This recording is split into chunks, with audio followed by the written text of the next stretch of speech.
G'oya juda ham ulkan va shijoatli edi. 2020-yilda yangi, yanada keng ko'lamli majmua qurilishi boshlandi. Tarix har bir toshda aks sado beradigan shahar. Biz juda xursandmiz. Bu yerdagi hamma narsa juda ajoyib. Bunday narsani hech qachon ko'rmaganmiz. Bu yerda bunchalik ulug'vor, go'zal bo'lishini kutmagan edik. Bu go'zallikni ta'riflab bo'lmaydi. Bizni hayratga soldi. Bu yerga insonlar abadiylik haqida mulohaza yuritish, savollar berish va javob topish uchun kelishadi. Bu Imom al-Buxoriy majmuasi. Assalomu alaykum. Men hadislar imomi Muhammad ibn Ismoil al-Buxoriyman. Bolalikdanoq noyob xotira sohibi edi. Shunday qilib, islom dunyosini abadiy o'zgartirgan kitob paydo bo'ldi. O'zingni eshitish uchun kamida bir marta kelishga arziydi.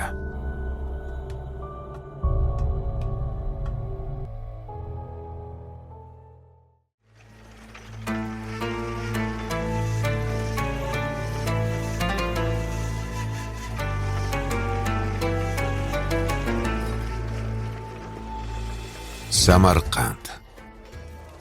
Tarix har bir toshda aks sado beradigan shahar. Karvonlar va buyuk insonlar o'tgan shahar. Tarix yaratilgan shahar. Bu juda go'zal shahar. Shuning uchun biz juda ta'sirlandik. Shunchaki bu yerga Krasnoyarskdan kelishingiz kerak. Bizga bu yer juda yoqdi. Biz juda xursandmiz. Bu yerdagi hamma narsa juda ajoyib. Ranglar, ulug'vorlik, go'zallik. Samarqand nafaqat bizni hayratga soladi, balki Samarqand chindan ham butunlay boshqacha. Men juda hayron bo'ldim. Bu masjid juda ham katta bo'ladi deb o'ylamagan edim. Hayratdaman. Bu juda chiroyli majmua. Biz juda ko'p sayohat qilamiz, lekin bunday narsani hech qachon ko'rmaganmiz. Samarqand ajoyib. Rostini aytsam, bu yerda bunchalik ulug'vor, bunchalik go'zal va bunchalik katta maydon bo'lishini kutmagan edik. Biz juda ta'sirlandik. Men buni o'z ko'zim bilan ko'rdim va juda hayratlandim. Bu go'zallikni ta'riflab bo'lmaydi. Biz g'ayrioddiy go'zallik, shiftlar va arxitekturaning o'zidan juda ta'sirlandik. Bizni hayratga soldi.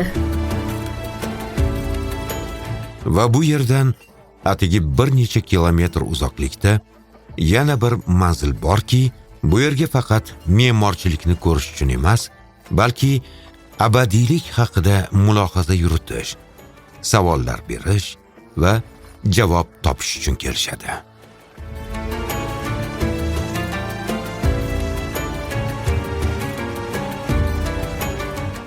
Bu Imom al-Buxoriy majmuasi.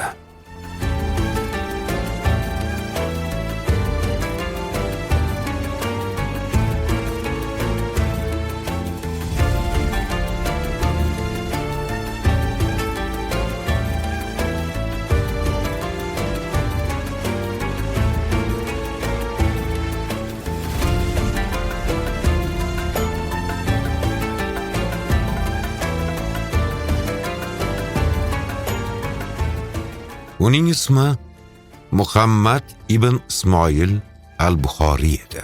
U 810-yilda Buxoroda tug'ilgan. Bolaligidanoq u noyob xotiraga ega edi. Rivoyatlarga ko'ra, u yoshlik chog'idayoq payg'ambarimiz Muhammad sallallohu alayhi va sallamning so'zlari va ishlari haqida minglab hadis an'analarni yoddan bilgan. Assalomu alaykum. Men Muhammad ibn Ismoil al-Buxoriyman, hadis imomi. Buxorodagi ilk yillarimdan boshlab hayotimni payg'ambar Muhammad sallallohu alayhi va sallamning sunnatlarini saqlashga bag'ishladim. Ilm izlab Hijozdan Misrgacha, Suriyadan Iroqgacha musulmon yurtlari bo'ylab sayohat qildim va o'z davrimning eng buyuk ulamolari bilan uchrashdim. İlk haj safariga 16 yoshimda otlandim. Makka men uchun yillar davomida Ka'ba yonida, tunlar sukunatida hadislarni jamlab yozib borgan muqaddas maskanga aylandi.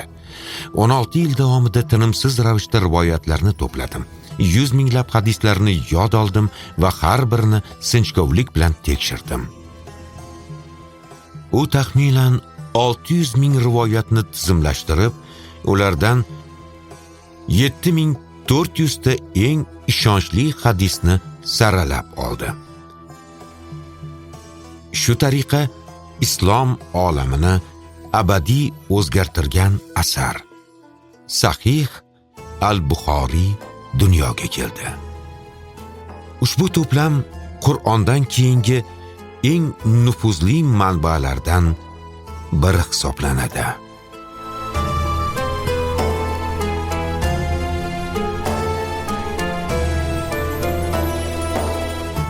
Hadisni o'rganish musulmonlarga kundalik hayotlarida payg'ambarimizning o'rnagiga ergashish imkonini beradi.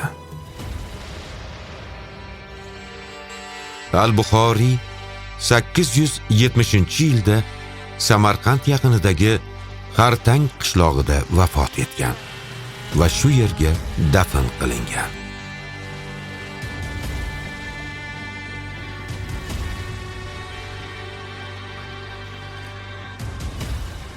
Uzoq vaqt davomida bu joy deyarli e'tiborsiz qoldi.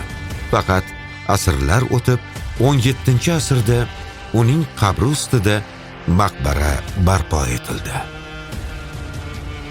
1998-yilda maqbara to'liq qayta ta'mirlandi. Ammo bu bilan tarix yakun topmadi.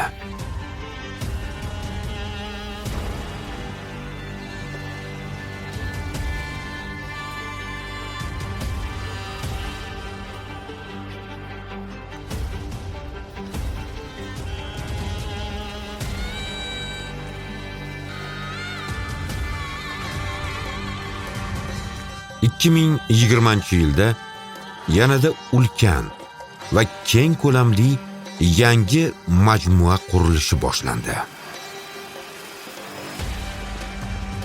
G'oya juda ham ulkan va shijoatli edi. Nafaqat ibodat maskani, balki hadislar tadqiqot instituti, nodir qo'lyozmalar saqlanadigan kutubxona, ta'lim markazlari, xalqaro anjumanlar zali va muzeydan iborat xalqaro ilmiy ma'rifiy markaz yaratish. Majmua o'zining ulkan hajmiga qaramay juda uyg'un va qadimiy Samarqandning buyukligiga to'liq mos keladi. Butun inshoot tabiiy materiallardan barpo etilgan. Marmar fasadlar 45 darajali jaziramada ham salqinlikni saqlashga yordam beradi. Siz ko'rib turgan bu majmua prezidentimiz tashabbusi bilan qurilgan. Qurilish 2020-yilda boshlanib, 2025-yilda qurib bitkazilgan. Ko'rib turganingizdek, butun majmua eng yaxshi o'zbek hunarmandlari tomonidan an'anaviy milliy uslubda qurilgan. Eng qadimgi chinor daraxti bu 16-asrda Buxoro amiri Abdullaxon tomonidan ekilgan daraxtdir. Bu chinor hozirda 570 yoshda. Asosiy bino esa bu maqbara. Uning ostida Al-Buxoriyning asl qabri joylashgan. Va bu bino masjid Samarqand viloyatidagi eng katta masjid. U 10 ming kishini sig'dira oladi. Juma kunlari bu yerda juma namozi uchun 12,5-13 ming kishi to'planadi. Ilgari masjid 1000 kishini sig'dira olardi. Endi esa 10 ming kishini sig'dira oladi. Boshqacha aytganda, uning sig'imi 10 barobar oshdi. Bu Samarqand viloyatidagi eng go'zal masjid hisoblanadi. Bu yerga har yili 5 milliongacha ziyoratchi kelishi kutilmoqda. Muzeyda har kim Imom al-Buxoriy hayoti va islom taraqqiyoti tarixi bilan tanishishi mumkin. Bu yerda islom an'analari zamonaviy texnologiyalar bilan uyg'unlashgan.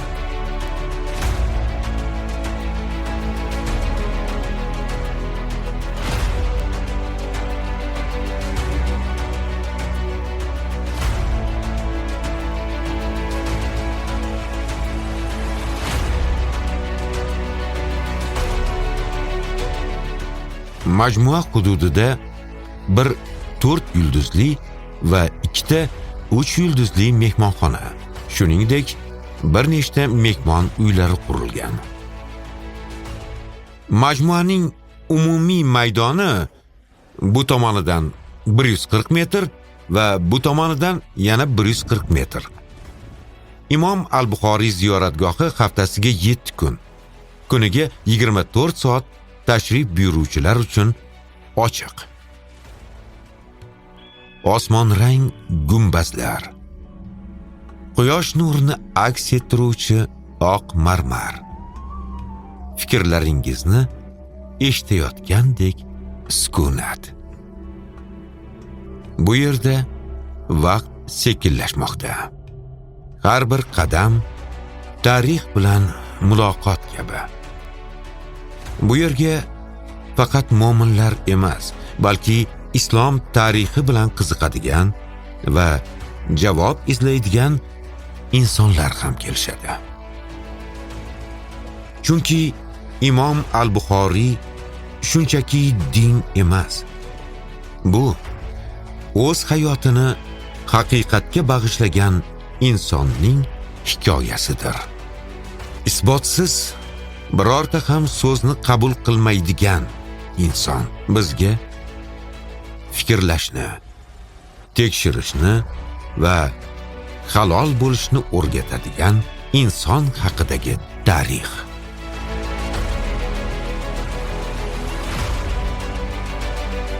Samarqand ko'p narsalarni ko'rgan. Ammo hamma narsa ham bunday iz qoldirmaydi. Imom al-Buxoriy 1000 yildan ortiq vaqt avval bu dunyodan o'tgan.